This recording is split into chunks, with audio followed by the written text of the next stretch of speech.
दोबारा मटके में रखा और पुराने चौलहे के नीचे एक नई खड़ी में छिपा दिया। फिर उस पर राख और लकड़ियां डाल दें। उसकी जाहिरी जिंदगी में कुछ भी तब्दील ना हुआ।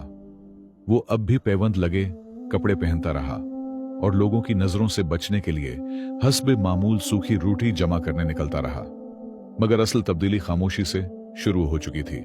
सुलेमान ने फैसला किया कि यह दौलत सिर्फ उसकी आसाइश के लिए नहीं बल्कि अल्लाह के साथ तिजारत होगी। वो खफिया तौर पर करीबी शहर गया और सोने के सक्कों में से सिर्फ 1 दिनार बेचा। इस रकम से उसने आटा, तेल और गोश्त खरीदा, लेकिन दिन की रोशनी में कुछ भी अपने घर न लाया।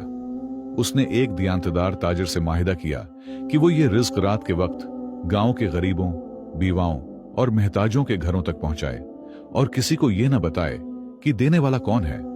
गांव में एक हलचल मच गई। लोग एक ऐसे नामालूम मोहसिन की बातें करने लगे जो घरों को नामतों से भर रहा था।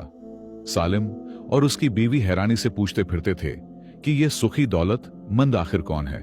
और सुलेमान, वो सब कुछ सुनता, अपनी सूखी रोटी पेसता और दिल ही दिल में मुस्कुरा देता ताकि किसी को शक न हो। महीने गुजरते गए और सुलेमान ने अपने सबसे बड़े मंसूबे की तैयारी शुरू कर दी।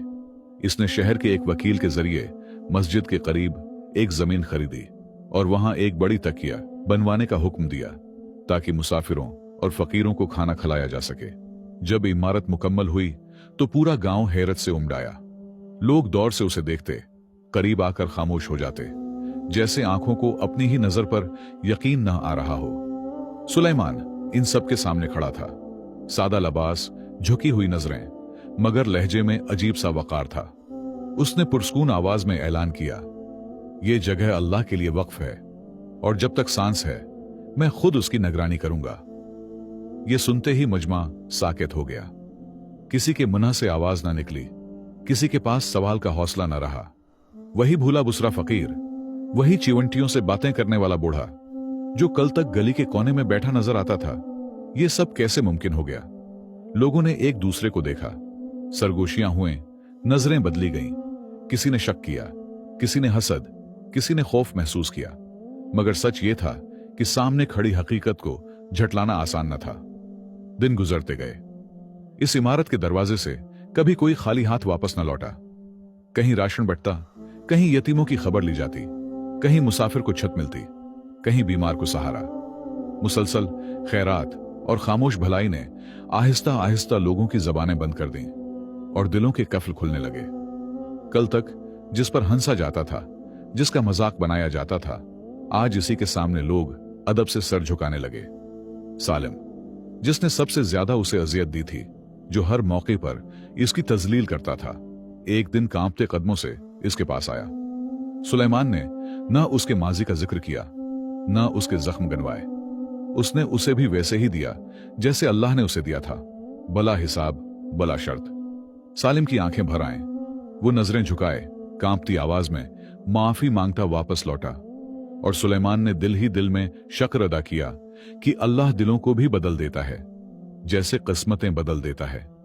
लेकिन कहानी अभी खत्म नहीं हुई थी। आसमान में एक पुरानी दुआ मुअल्लक थी जो अपने वक्त की मुंतजर थी। बारिश वाली एक रात थी।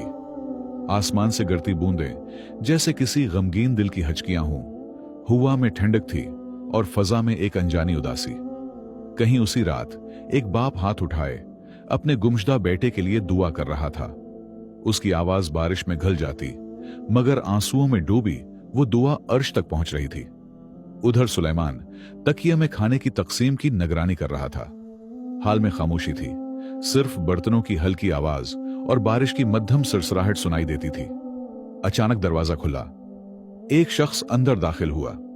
फटे पुराने कपड़े, झुका हुआ जिस्म, कदम घसीटता हुआ, चेहरा जर्द, आंखें गुर्बत और थकन से धंसी हुई। उसके कपड़ों से नमी टपक रही थी, जैसे वो बारिश में बहुत देर भटकता रहा हो। उसने नजरें उठाकर किसी को न देखा, खामोशी से चलता हुआ हाल के एक कोने में जा बैठा। वो कुछ न बोला, सिर्फ सामने रखे बर्तनों को देखता रहा, एक गर्म प्याला साफ मिलने का मुंतजर। सुलेमान हसब आदत खुद आगे बढ़ा।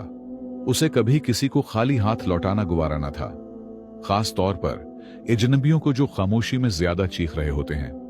उसने सूप का प्याला लिया, चंद कदम आगे बढ़ा और नरमी से इस शख्स के करीब पहुंचा। जैसे ही उसने प्याला उसकी तरफ बढ़ाया और वो शुक्रिया अदा करने के लिए सर उठाने लगा, आंखें आंखों से मिल गईं। एक लम्हे को वक्त जैसे ठहर गया। सुलेमान वहीं मंजमद हो गया।